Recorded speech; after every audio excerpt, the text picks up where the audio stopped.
Guys,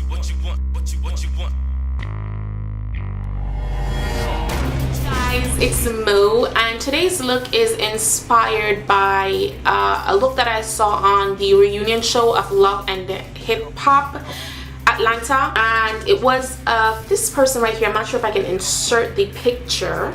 That's what the look looks like, and that's Erica Dixon, I believe her name is.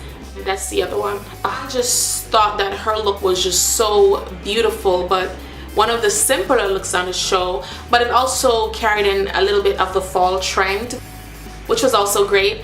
And I think she's just one of the most beautiful women on the show, so I really wanted to do the look, and I took that picture, those pictures that night of quite a few of the other ladies also, but especially that one I wanted to do, and I posted it on Instagram, and I'm just getting around to it. So hopefully you guys like the video and love the look, and all the products will be listed in the video and down in the info section, and pretty much that's it. Enjoy the video, guys. Bye. Enough love, y'all. So I'm applying my primer. I'm using Urban Decay's Primer Potion on the upper and lower lid. I'm gonna add my foundation on top of that just to make sure that my lids matches my natural skin tone on my face.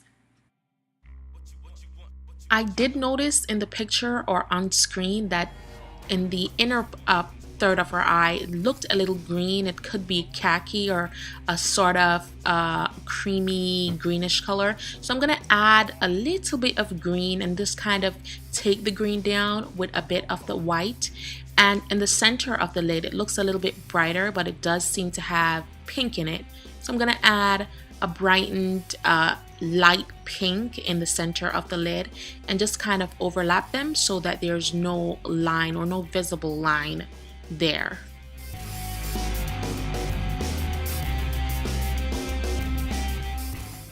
Now on the outer third or the outer V, the color looked to be in the plum kind of maroon pinky family. So I'm just gonna layer a couple of colors, and the color I'm adding right now is a really nice matte plummy color. I'm gonna take that into the crease just halfway because there's no visible color all the way in her crease. And I'm also adding it to the outer V just to be the foundation color or the base color before I add the other color that I'm going to use. Now I'm going to use this rich, it's almost a maroon but not quite, and I'm just going to blend that in on top of the color and just concentrating it right in the outer V area, not really taking it too much into the crease.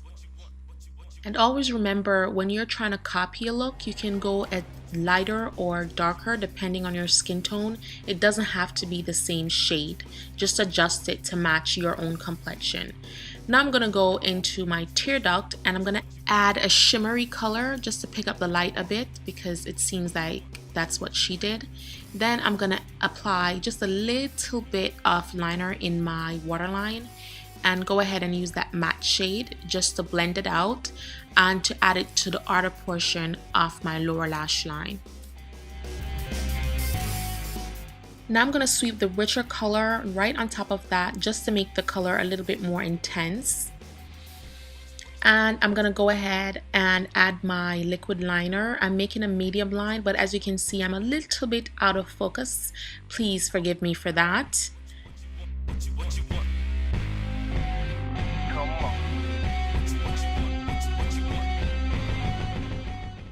Now I'm going to add my mascara just to prep for my lashes, and the lashes I'm using are dramatic, but because the lashes are so far apart in the design, it doesn't take away from the eye look, especially because I have smaller eyes and not too much lid space.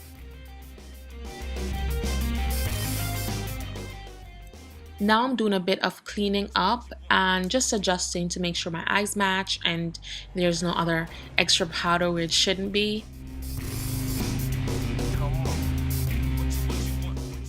Now moving on to the face, I'm gonna go ahead and start out my contour, and I'm just creating a line. It's kind of like a marker.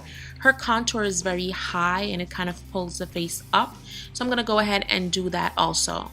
If you have a longer face, you don't want to take your contour too high, you want to bring it down low so that will balance your face out. Now I'm going to finish contouring my cheeks by buffing out and softening it and kind of bringing it up a bit. For blush, I used MAC's Rhubarb and the plum shade that I used from Garden Botanica just to give it a little bit more dimension and to kind of bring the look together using the similar shade. And for my favorite part is where the blush was applied. It's applied almost right under the eye and brought right back to the hairline. Really, really nice, and it really does lift the face and makes you appear younger and a bit more exotic. Yes. So I'm contouring my nose just to give the illusion of a longer nose, not necessarily only a slimmer nose, just like hers. And I'm taking it from the brow all the way down.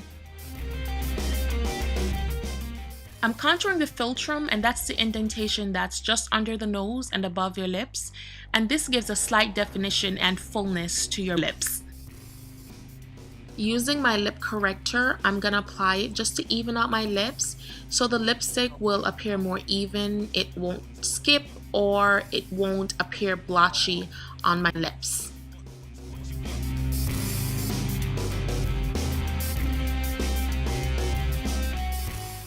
So I'm gonna line and fill in my lips, and what I'm doing is I am applying the lip liner in strokes going upwards, not back and forth.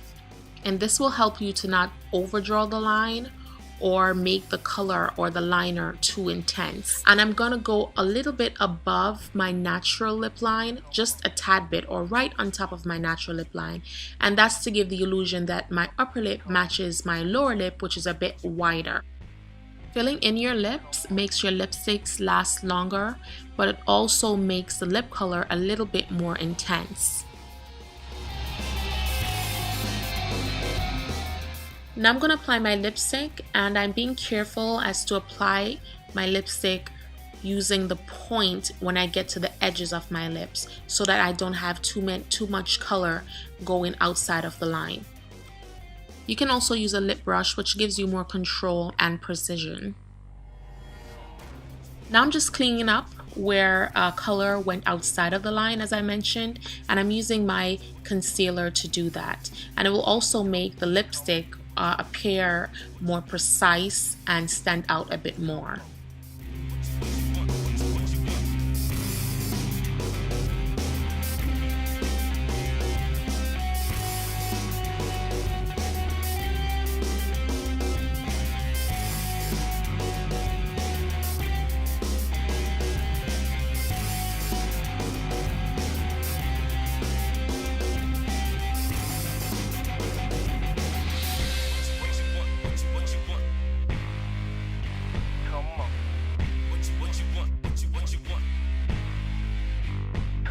Come